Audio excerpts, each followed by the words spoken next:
everybody. It's Norm from Tested. And it's Jeremy from Tested. Welcome to Projections, our show about virtual reality and augmented reality. And a lot of VR games were announced this year at E3. E3. Oh, Jeremy, Right. you went to E3 this year. I'm sorry you couldn't make it. I just got back to the States after being a month abroad, but I want the download. Plug me in. What'd you see at E3? Saw a lot of games. Today, I want to talk mainly about the Bethesda games. Okay, Bethesda, they have the right to publish Doom. They made the last Wolfenstein game, and ahead of E3, they said they were going to port Fallout 4 to VR. That was big news last year. There was a big announcement. And this year, I got to play it. So I got to play Doom VFR. Okay. I got to play Fallout 4 VR, as well as Skyrim VR. And I only had 20 minutes to play all three games. So short tastes. But I got to choose the order. Of course, I went straight to Doom. Right. Doom, That's my game. VFR. What does VFR stand for? I don't know, V something R, I have no idea. V frickin' R, V... So that game is ground up for VR. Okay. So that's great. That's what you want, I think, given anything. You want in an ideal world, you want ground up, made for VR. This is not a port of Doom for VR. Okay, this is ground up everything. They have made all new spaces, all new interactions, different ways of moving through the world, locomotion, that kind of thing. That's really funny because Doom 3 was the first kind of VR adaptation that John Carmack worked on to really sell the idea of head tracking, rotational tracking, back with for the first prototype Oculus headsets. Right, before the Kickstarter and everything. It was the Doom, he had brought BFG edition into Palmer's headset. But these are also, to be clear, because Bethesda has lawsuits ongoing with Facebook and Oculus. ZeniMax, right. ZeniMax, the owner of Bethesda. So this is going to be for Steam VR. Right?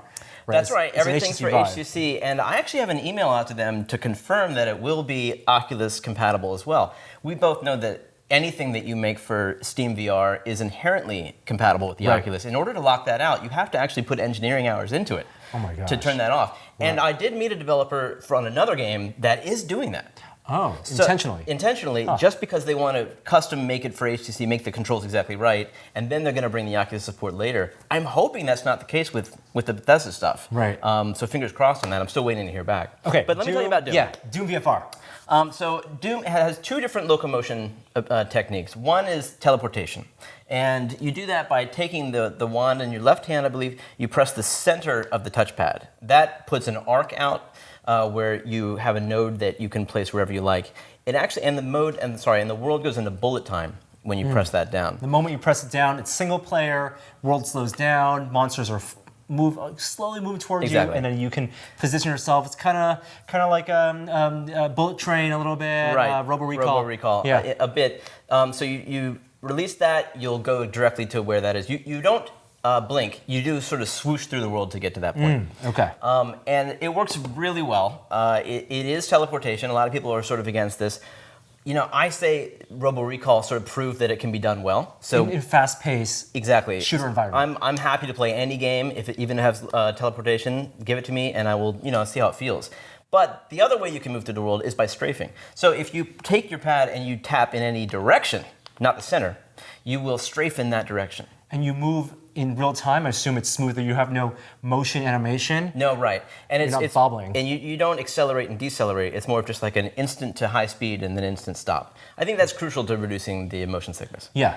And there's no cooldown. So you basically can walk through the world by strafing with that method. But just like strafe with WASD, you're talking about just linear directions. You're not turning. You still have to turn using your own body.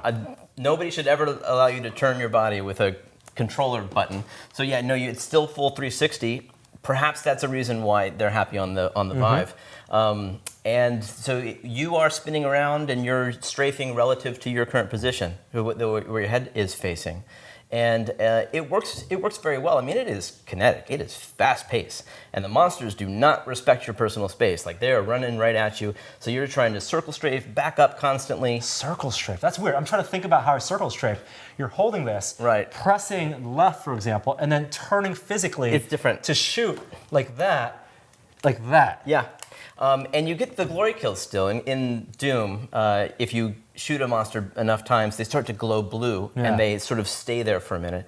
In the original game, you would run up to it, and you'd hit the glory kill button, and you'd just, you'd do some... A crazy animation plays out. Yeah, that's one way to put it. Tear it apart, And you get all this weapon, or ammo, and health regen from it. With Doom VFR, you teleport into it. So you'll get like a snap teleportation if you hover near that spot, and you'll teleport into it, and they brought back the telefrag. Oh, yes. Which I think is kind of brilliant. Yeah. So the one thing that bothered me was with the strafing, you can strafe off a cliff. And there's no real easy way to tell what your boundary is. Like, how far will the strafe take me? So I can be pretty far away from the edge of a cliff, strafe left, and off I go. Now, I just kept respawning back up there. This was a demo. I don't know how the final game will work. But that's a concern. Like, I wouldn't mind if I strafed to the edge and snapped to the edge of a cliff. And then if I accidentally hit it again, that's my fault. Maybe I'll go off. So that's one concern that I had. But by and large, the game looks absolutely gorgeous, as you expect from id Tech 4, or whatever they're at, 5. And it's just, it's a game that I'm looking forward to. It's not a 40-hour game. It's a several-hour game. And I think it has a lot of promise. Now, I mean, the thing that I'm going to want to make sure is that this is going to be satisfying to shoot monsters and feel like, we've played a lot of shooters, where wave-based VR shooters, where the monsters are running after Serious Sam, for example. Yeah. But you're mostly in place, you're standing there. And with room scale VR, you can physically move around. So is this a game that's going to encourage you to physically dodge these monsters and use your rocket launchers and shoot them? Or are you really going to be moving around, standing in one spot and moving around with the strafe? Right. I think it's more of a standing in one spot, spinning 360. The monsters are so big that moving a little bit to the left and right isn't going to help you a whole lot. Plus the fact they can follow you no matter where you move. So you're moving as much as you would in Doom, which is not limited to a small amount of space that you normally have in your tracked environment. Yeah. So you're going to be running multiple steps at a time, backing up a lot, several yards at a time. However, I imagine the more room you have to move around, the safer you'll be, and the more fun you'll have. And those environments are really dungeon-like. You're inside space stations, you're inside these hellish caverns. But on a game like Fallout 4, ported for VR, that's an open-world game. And Bethesda touted that they were able to successfully port this open-world RPG for VR, where movement is going to be a big part of getting around the world. So tell me about Fallout. Well, Fallout is the full game. Which you can't even put a time limit on that game, right? It is as much game as you want. And it's all in there. And I'll be very interested to see, does a long-form game like that appeal to VR players? Right. No doubt there's going to be a subset of people who just lose themselves in this game, like the Oasis, right, from Ready Player One. I mean, this is going to be like a world that they can dive into and build buildings and decorate them and explore a vast world and build an RPG character. But it can be a real time commitment. So that's going to be an interesting experiment, I think. And a perfect example of that, a perfect reason to do it. Fallout 4 has made its money back on 2D platforms. They've had who knows how many hours invested in developing that game. But it's been a hit, a success. So yeah, they ported it to VR. How does it look in VR? It's I would say there's something different about Doom and Fallout, not just the aesthetics, but the actual scale of the world. When you develop on a 2D platform, it doesn't have to look right in VR, it has to look right in 2 dimensions. So ever since the DK1 came out, people have tried playing 2D games in VR, and there's something different about it. 2D means just flat screen. Exactly. Yeah. And so the scales are wrong. Like your height or your scale is different than it should be. And I think that there's just a scent of that in Fallout 4. Like you can sort of get the sense that this wasn't made from the ground up in VR. You just sort of know that, but of course it wasn't. So it works, but you can sort of tell. You're talking about level design. Level design, the arrangement of objects. Yeah. It's not just level design though. It's something about just the scale of everything. Like the dog meat. It's humongous. I know there are big German shepherds, but this is considerably a large dog, and I didn't expect that. But it's all there. The Pip-Boy is quite genius. It's on your wrist. Rather than hitting a button to bring it up, of course, you just lift your wrist. And then your controller takes over as the controls on the UI. The D-pad up on the D-pad is now right because your hand is that direction. It all works very fluid. It feels good. The Pip-Boy does specifically. Everything's in there. How about interactions with NPCs? like dialogue conversations. You know, when you're playing it on a rectangular screen, they can lock you, put the person right in front of you. You have your dialogue trees. Yeah. But are you walking up to a person and does it lock you into place? How does that work? That's a good question. I didn't have any dialogue trees, but they seem to have worked everything out, and they're still tweaking to a large degree. There's their slow down. I forget what they call the system where you choose the body part that you want to shoot. The VATS. They've totally reworked that, so it slows down into more of a bullet time thing. Rather than queuing up events, you slow down and then you can, as you aim, what you're aiming at highlights. Okay. And then you fire in a sort of bullet time, and then when you come out of VATS, it just goes back up to regular time. And it's still based on those percentages and the stats of your weapons, but you're still aiming as opposed to clicking a mouse. Right, exactly. Yeah, it's Fallout 4. I mean, it's people who want Fallout in VR, they're getting exactly what they hope for. And getting around that big world is teleportation. You're still teleporting if you yourself. Like, there is a smooth locomotion as well, which, again, not unlike Doom, is a snap to speed and then snap back down. I think people have learned that accelerating and decelerating is one of the things that causes nausea. So they've done that right. But yeah, it defaults to teleportation, at least the build that I did.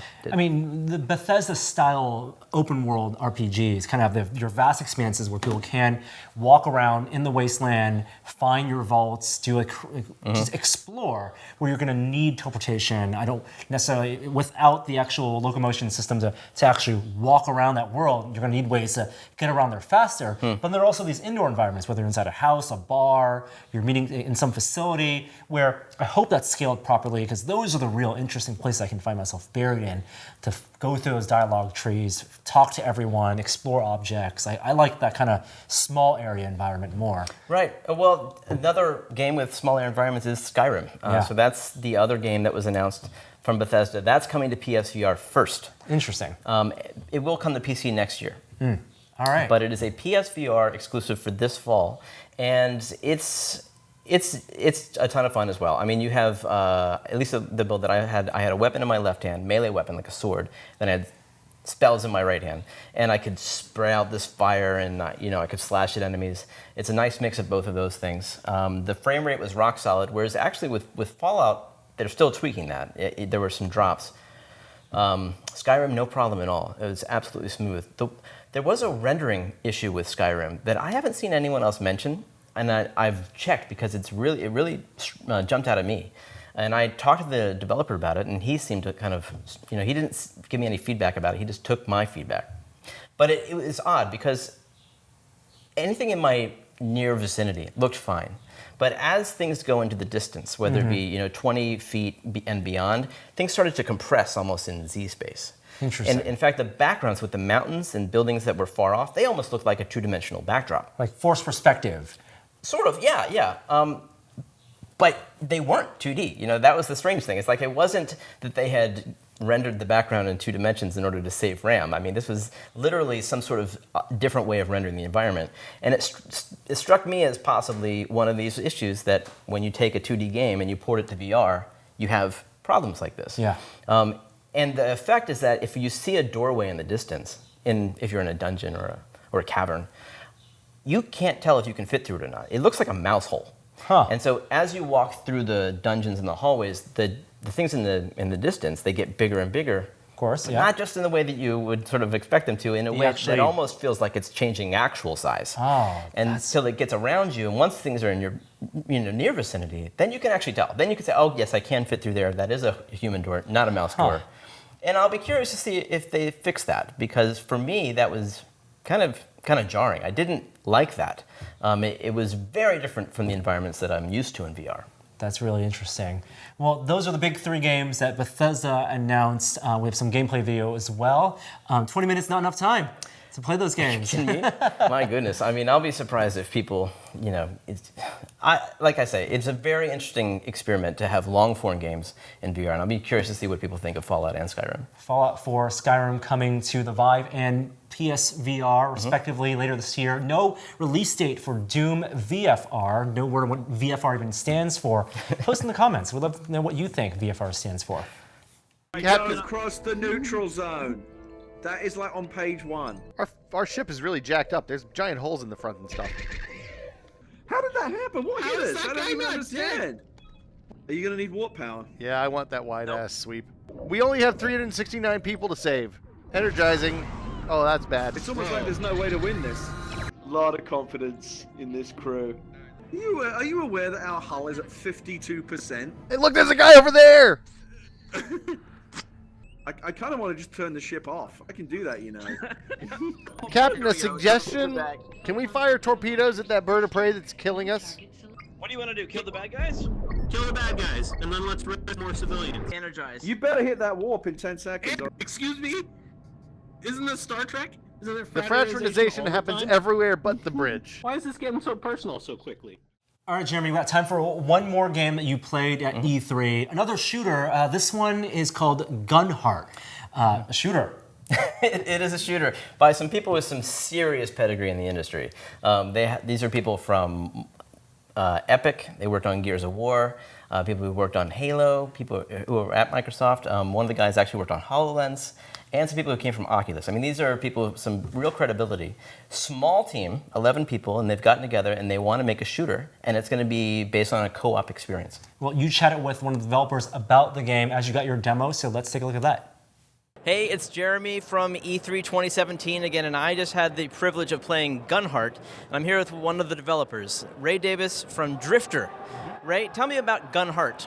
Yeah, so Gunheart is a VR co-op game. We're starting with just the great fun of the shooter genre, tried and true. And we wanted to build something that's just super ridiculously fun, really builds on things that are magical in VR, like physics and presence and all this, and make an experience that's really easy to share with your friends or with strangers, drop in, drop out co-op. So you mentioned co-op there at the end. That's the game, right? There's no single-player component, is there? You can absolutely play by yourself. You know, we do all the stuff behind the hood to make sure that difficulty, number of enemies, and all that. So you still have a good, challenging experience. But the game really is meant to be shared with others, right? There's a magic that happens when you're playing with other humans. We at Tested have had the best time playing Rec Room, which is a 4-player experience, and that's been a blast. How many people can play Gunheart at once? Yeah, so we build the missions into really be balanced around 3 players right now. We feel like, it can get really intense, so hopefully you had a little bit of that in the game. And also being mindful of VR by itself is kind of a high intensity. And then in between missions, we have the Ben Horizon, which is our lobby spacebar. And up to that, you can have 10, maybe even 15 players in there interacting with each other in a more social space. And do you choose who you want to go on a mission with from that space? Yeah, so you have both options. We want to make it super easy, so if you're just like, hey, I want to play this kind of game, click, we'll try to find you the best game in progress. If there isn't one already going, we'll start one up for you. It's also very easy to just say, hey, we're a group of friends, whether via Steam, Oculus, or whatever the case may be, and make sure it's easy for you guys to move as a unit into missions and back and forth, yeah. So tell me about the missions. Is there a campaign storyline that you're following, and then do you save the game and come back to it? How's that work? Yeah, so we're a small team, so we're not building like a massive 20-hour story that we want to tell you. But there is a campaign narrative, a series of missions that help kind of explain the high-level premise. Who are these bad guys? Why are you shooting them all in the face? And in between that too, it's a good way for us to introduce the various different kinds of game modes and the different kinds of weapons you can unlock and different enemy types you'll encounter on the game. Different game modes in a co-op game? Yeah. So what we had you play today was sort of a straightforward, get from point A to point B, you're going to discover some stuff, lots of bad guys to shoot along the way. We have some other stuff we're experimenting with, like one mission we call Payload, for example, where your job is to get this bomb over there to detonate, to take out, whatever the case may be. And the way you do that is you grab it with your physics and throw it to your co-op buddies, right? So you get like a little mini game of almost like football, tossing this giant explosive bomb through the environment while under attack potentially. It ends up being like one of the most fun experiences I've had in co-op, period. Wow, it sounds like a great way to add replayability too, because you're not going back to the campaign. Yeah, absolutely. We definitely are trying to build this game in mind of like, hey, no matter what, there's a great 3 to 4 hours of content for you to consume, weapons unlock and upgrade and all that good stuff.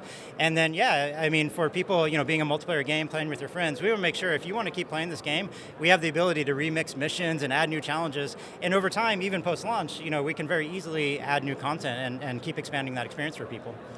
Tell me about how you guys have approached locomotion, because that's always an interesting, aspect of any VR game. Everyone's got an idea about what makes people sick and what doesn't, and how many options you're going to, allow the user to have. Where do you guys fall on that? Well, we start with the premise of we never want to make people sick, right? That just doesn't feel acceptable to us. And then we look at it too as like, let's not look at what we have to do. Let's try to find something that's super fun and empowering. And we looked at teleport.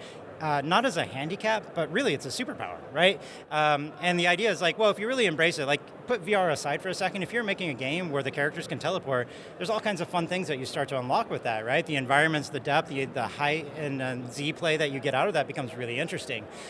So we spent a lot of time and going to spend even more time making that feel really, really great, making sure it's smart, it's going to snap you into cover, it knows the situation, it's kind of deciphering your intent. So you're never pixel hunting for where you want to go, you're just like clicking while trying to shoot that guy over there, or whatever the case may be.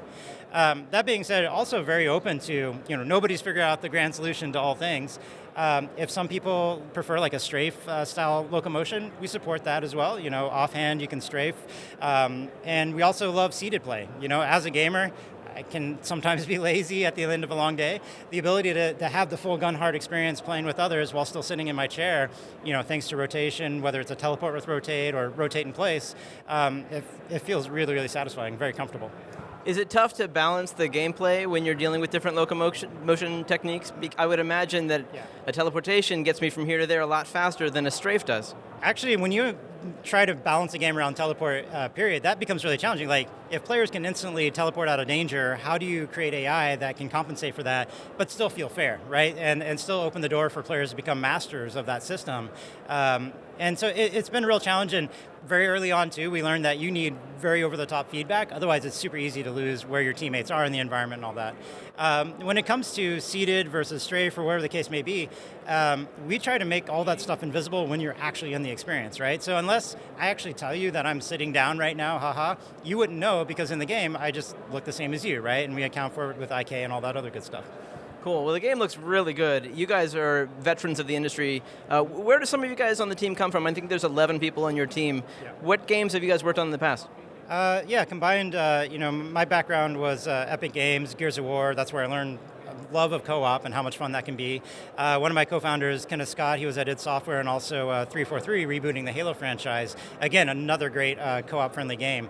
And together, like Brian Murphy comes from HoloLens, and that's sort of that shared passion for virtual reality and mixed reality and like the ability to finally create experiences that we can't build on any other platform.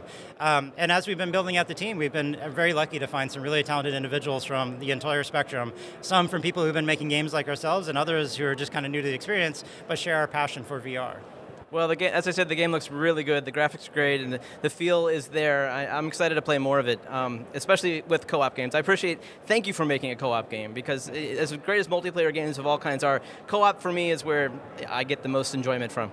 Yeah. So, thank you. Absolutely, thank you. I mean, we still have our work cut out for us between now and ship, but we're really excited to bring this out and hopefully see, there's nothing more fun than watching people have a good time with something you built. And when is ship? It's late this summer. Cool. Looking forward to it. All right, thank you very much. Okay, Jeremy, what did you think about Gunheart? Okay, so just so you understand, my time on this game was cut very short for a number of reasons. I had maybe 5 minutes in here. And the connection was very poor. They were actually hosting the game up in Seattle. So, convention Wi-Fi being what it is, we had some technical problems. But from what I got, it is a game that I'm looking forward to. It's because of the co-op experience. Definitely. And the graphics quality and the amount of things that they're doing with VR. It looks very, very promising. There's a number of different weapons in the game. There are bows, which have proven to work very well in VR in terms of immersion and interesting aiming. There are pistols, but there's also like a little handheld or one-hand crossbow, where once you fire, if you tilt your hand, the missile, the arrow kind of drifts through space.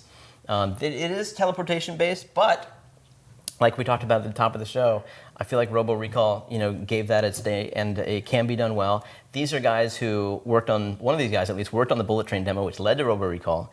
They understand that teleportation has to make sense in the fiction of the game, and they want it to feel good. So I trust them to do that right. But there's also free locomotion as well. And the thing that struck me in the interview is that he said there's also going to be snapping to cover. Yeah. They worked on Gears of War, and one of the big parts of Gears of War was hiding behind cover. And so, we've played VR games where cover is really important. And yes, free locomotion is great, but if there's a cover piece right there and I want to get perfectly behind it, they can design a level where me then teleporting it to it, I'm going to be protected until I peek out and have that kind of Gears type cover experience. Yeah, it makes a lot of sense. I mean, it's a much better solution in terms of immersion than only being able to teleport to specific nodes, actually being able to teleport anywhere you like, but then having specific ones that help you get into cover or whatever you have. Mage's Tale does that very well, I think, as an example. And then also situational awareness, not just where the enemies are, but where your buddies are. That's why 3 players kind of makes sense. I mean, I always want to put more players in. Let's make it a real dungeon raid, like real, 4 players in Rec Room. But we can do more and more and more. But with 3, 1, bandwidth considerations, and 2, it's managing a team and having that be an optimal, satisfying experience. You play by yourself, but not require it to scale up to 5 or 6 or 7. And I think that this will be that kind of heavy barrage of fire, working together as a team type of game. The developer that I interviewed said that it could be played single player. It seems like that's going to be something that's going to take some amount of skill and effort. I imagine working as a team is going to be a lot more easy to get through the level, but also probably more fun. I love the co-op experience, and this is a game I think I can see people having a lot of fun just even trying to get through the level because of the difficulty factor. The enemies are fast, there's a lot of weapons to play with, the motion is quick.